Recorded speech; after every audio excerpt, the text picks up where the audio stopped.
Video के अंदर हम मैनिपुलेशन करने वाले हैं इस बल्ब की इमेज के साथ और ऐसे एक इमेज क्रिएट करने वाले हैं। आज के वीडियो के अंदर मैं इन सब इमेज का यूज करने वाला हूं, तो वीडियो को एंड तक देखना पूरा कॉन्सेप्ट समझने के लिए।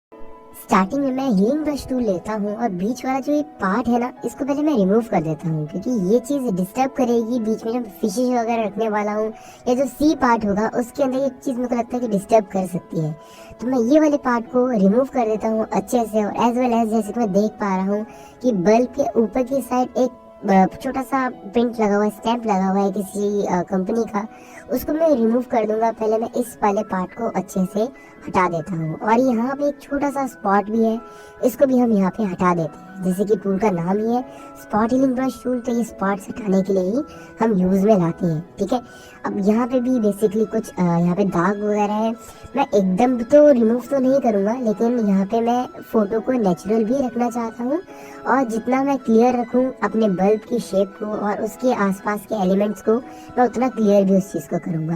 अब हम बात करते हैं, जो टॉप पे एक छोटा सा स्टैम्प है, इसको मैं रिमूव कर देता हूँ जल्दी से। और यहाँ पे मैंने ब्रश का साइज छोटा रखा हुआ है, आपको भी इस तरीके से ही ब्रश का साइज स्पॉट के अकॉर्डिंग ही छोटा या बड़ा करना होता है। ठीक है, अब मैं यहाँ पे एक इमेज को इंपोर्ट कर लेता हूँ जो कि एक वाटर इमेज है, लेकिन इस वाटर इमेज में कुछ कमियां हैं। जैसे कि आप देख पा रहे हो यहाँ पे एक वाटर मार्क लगा हुआ है किसी कंपनी का। अब मेरे को ये वाटर इमेज पसंद आई, लेकिन ये वाटर मार्क मैं हटाना चाहता हूँ, तो उसके लिए मैं यहाँ पे ले लेता हूँ मैजिक पेन टूल। टॉलरेंस को मैं यहाँ पे रखूंगा अप्रॉक्स 32 के आसपास, जो कि बाय डिफॉल्ट होता है, ताकि मैं एक क्लिक पे ही व्हाइट कलर का पार्ट सिलेक्ट कर पाऊँ और डिलीट प्रेस कर रहा हूँ। फिलहाल ये मेरे को कलर फिल करने का ऑप्शन दे रहा है, क्योंकि मेरी लेयर लॉक्ड है। अगर अनलॉक होती तो ये मेरे को ट्रांसपेरेंट एरिया बना के दे देता वहाँ पे। ठीक है, अब मैं यहाँ पे स्पॉट हीलिंग ब्रश टूल का दोबारा यूज कर रहा हूँ और जल्दी से यहाँ पे मैं जितनी भी और बाकी लाइंस वगैरह ड्रॉ की हुई है वाटरमार्क के थ्रू, मैं उनको भी रिमूव कर देता हूँ और जितनी इमेज का पार्ट मेरे को चाहिए मैं उतना यूज कर लेता हूँ। यहाँ पे मैं थोड़ा सा फास्ट फॉरवर्ड कर दे रहा हूँ, ताकि मैं आपका भी टाइम इतना वेस्ट ना करूँ इन सब चीज़ों के अंदर। और यहाँ पे बहुत ही ईजी होता है स्पॉट हीलिंग ब्रश टूल का यूज़ करना। और ऑलमोस्ट मैंने यहाँ पे रिकवर कर लिया है पूरी इमेज को। छोटे छोटे पॉइंट्स के लिए यहाँ पे मैं लंबे लंबे लाइंस ड्रॉ नहीं करने वाला हूँ, और बस इतना ही हमने यहाँ पे पूरी तरीके से इमेज के अंदर से वाटरमार्क को रिमूव कर दिया है। अब मैं इस इमेज को यहाँ ले आता हूँ और यहाँ पे ट्रांसफॉर्म करने के बाद अब मैं इस इमेज को फिल करने वाला हूँ इस बल्ब के अंदर। तो यहाँ पे मेरे को ज़रूरत पड़ेगी इसके जो पर्टिकुलर ओपेसिटी है उसको कम करने की, ताकि मैं नीचे बल्ब की लेयर को देख पाऊँ। और वाइट एरिया डिलीट करने के लिए बहुत ही सिंपल है, अगेन मैं मैजिक पेन टूल लूँगा इस बार और सिलेक्ट करके इस बार मैं डिलीट कर दूंगा। अभी कोई बैकग्राउंड लेयर नहीं थी, तो इसलिए इजीली मैं डिलीट कर पा रहा हूँ उस चीज़ को। अब उसके बाद क्या है, ये जो लेयर है इसकी ओपेसिटी मैं बाद में इंक्रीज करूंगा। अभी के लिए मैं रैप यूज करता हूँ, थोड़ा सा अलाइन करने की कोशिश करता हूँ बल्ब के अकॉर्डिंग ही। ये जो कलर्स हैं वाटर के, इसको जितना मैं यूज कर पाऊँ, जैसे कि यहाँ पे क्या है, मैं पॉइंट्स को और हैंडल्स को मैं थोड़ा सा एडजस्ट कर रहा हूँ। अगर इसकी नॉलेज आपको पहले नहीं है तो आपको ये चीज़ आप पार्ट स्किप कर सकते हो, और डायरेक्टली आप क्या कर सकते हो मैं आपको बताता हूँ। मैं टिक पे क्लिक कर देता हूँ। मान लो मेरे को ये एक्सटर्नल पार्ट में डिलीट करना है, तो डिलीट करने के लिए पहले तो यहाँ पे ओपेसिटी को और थोड़ा कम कर दूंगा, ताकि मैं नीचे वाले पार्ट को मैं देख पाऊँ। अब नीचे वाला पार्ट क्या है, बहुत ही कर्वी है। ठीक है, तो इसके लिए मैं यहाँ पे यूज़ करना चाहूँगा पेन टूल का, अगर कर्व लाइन्स होती हैं तो।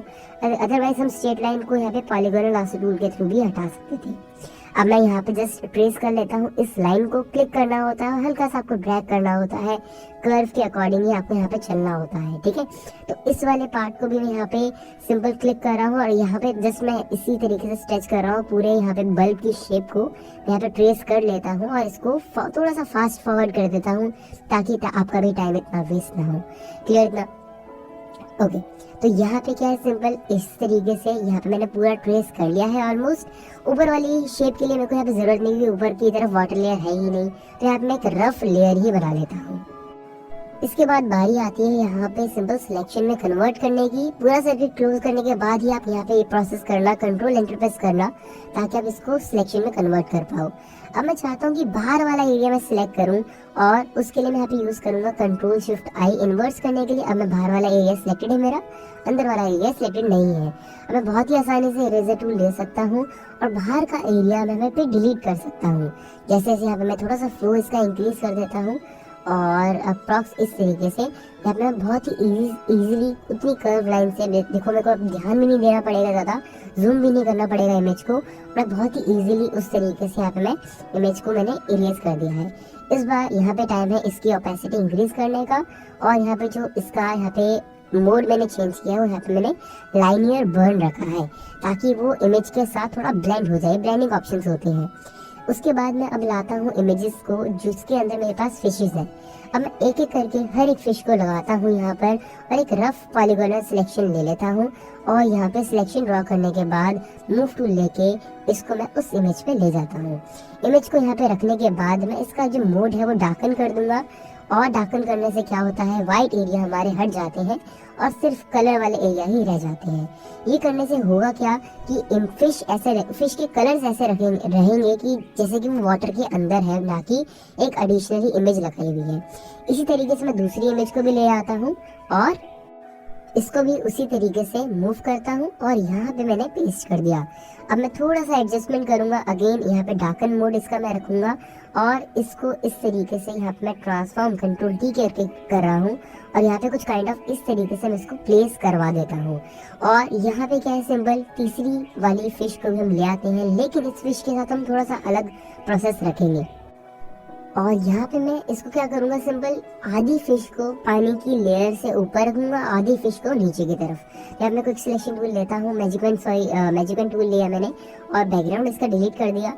और इसके बाद मैं इसको यहाँ पे ट्रांसफॉर्म करता हूँ। पहले ये चीज़ सेट कर लेता हूँ कि मेरे को फिश रखनी कहाँ है। मेरे ख्याल से ये वाला जो स्पॉट है, सेंट्रल पॉइंट, यहाँ पे ठीक रहेगी ये फिश की लोकेशन।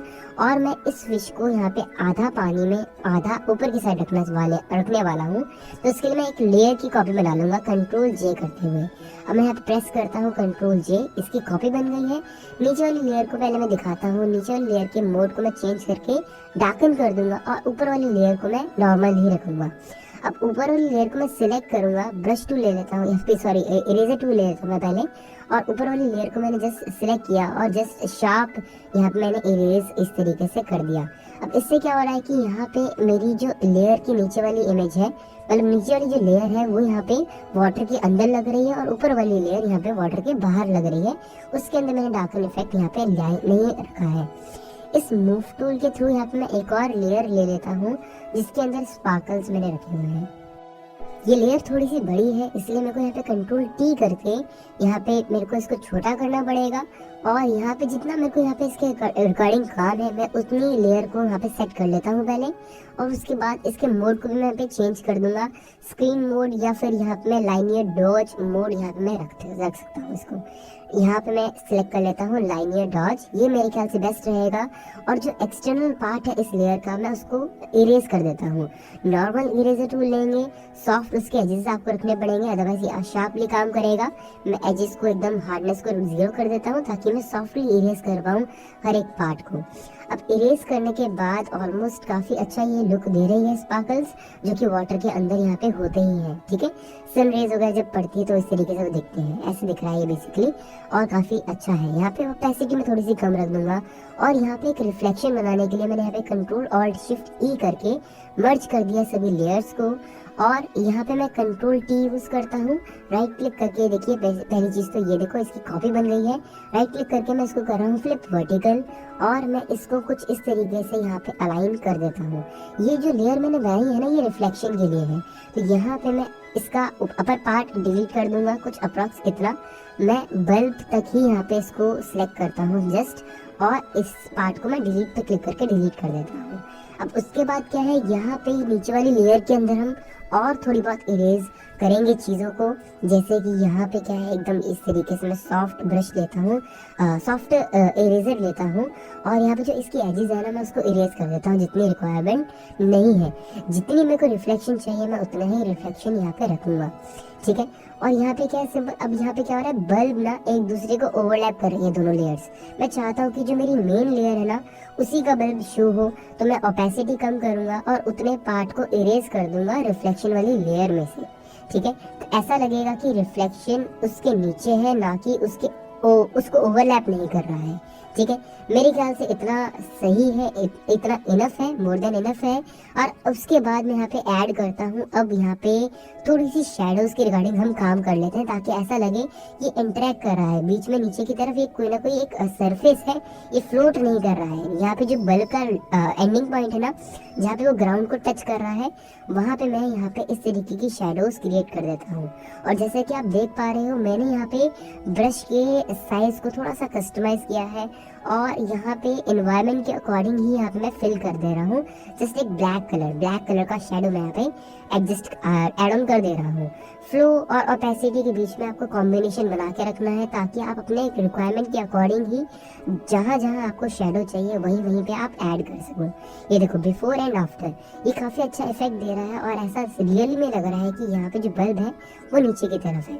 अब मैंने न्यू लेयर लेके ना ये ऑरेंज कलर मैंने आसपास बैकग्राउंड में फिल कर दिया है। ये बेसिकली सनलाइट है। अब यहाँ पे सनलाइट तो नहीं लग रही है, हम इसके मोड को चेंज करेंगे, स्क्रीन यहाँ पे लाइन या डॉज सॉरी, और यहाँ पे मैं और थोड़े बहुत यहाँ पे रिफ्लेक्शंस में ऐड करता हूँ इस ऑरेंज कलर के। ये देखो काफ़ी अच्छा और क्लीन लुक जो है हमारे इमेज को ये दे रहा है, ठीक है। और ये आपके टेस्ट के अकॉर्डिंग है कि आपको शेडो कैसे रखनी है और कितने आसपास के एनवायरनमेंट को हाईलाइट या उसके अंदर यहाँ पे इंफॉर्मेशन ऐड करनी है, ठीक है। तो मेरे ख्याल से इतना इनफ है। और यहाँ पे मैंने एक मर्ज लेयर बना लिया कंट्रोल शिफ्ट ऑल्ट ई करके, और अगेन मैं यहाँ पे आता हूँ अपने कैमरा रॉ फिल्टर के अंदर, ताकि मैं कलर करेक्शन कर पाऊँ। और यहाँ पे जैसे कि आप देख पा रहे हो, मैं बार्स को अपने रिक्वायरमेंट के अकॉर्डिंग थोड़ा मूव कर रहा हूँ, और जहाँ तक मेरे को अच्छा लग रहा है मैं वहीं जाके उसको यहाँ पे सेव कर दे रहा हूँ, ठीक है। और यहाँ पे वाटर का कलर भी चेंज करना चाहूँगा। वाटर का कलर भी थोड़ा सा ब्लू है।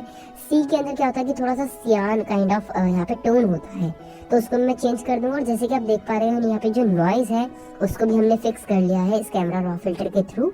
और कई सारी अमेजिंग चीज़ें हैं इसके अंदर। यहाँ पे मैं स्टेप बाय स्टेप हर एक चीज़ को नहीं एक्सप्लेन कर रहा हूँ, क्योंकि यहाँ पर आपकी इमेज के अकॉर्डिंग यहाँ पे जितनी भी सेटिंग्स हम कर रहे हैं वो अलग हो सकती है। तो इसको समझाने का मेरे को नहीं लगता कोई यहाँ पे लॉजिक बनता है। तो जस्ट मैं यहाँ पे कलर्स को एडजस्ट कर रहा हूँ। जैसे कि मैंने बताया था कि सियान में कलर रखने वाला हूँ, और कुछ काइंड ऑफ हमारे पास ऐसा आउटपुट देखने को मिल रहा है। फिलहाल अभी इस वीडियो के लिए इतना ही। थैंक यू सो मच देखने के लिए। मिलते हैं किसी नेक्स्ट दूसरे आर्ट वर्क के साथ या दूसरे कॉन्सेप्ट के साथ। अभी के लिए इस वीडियो को इतना ही रखते हैं। थैंक यू सो मच देखने के लिए।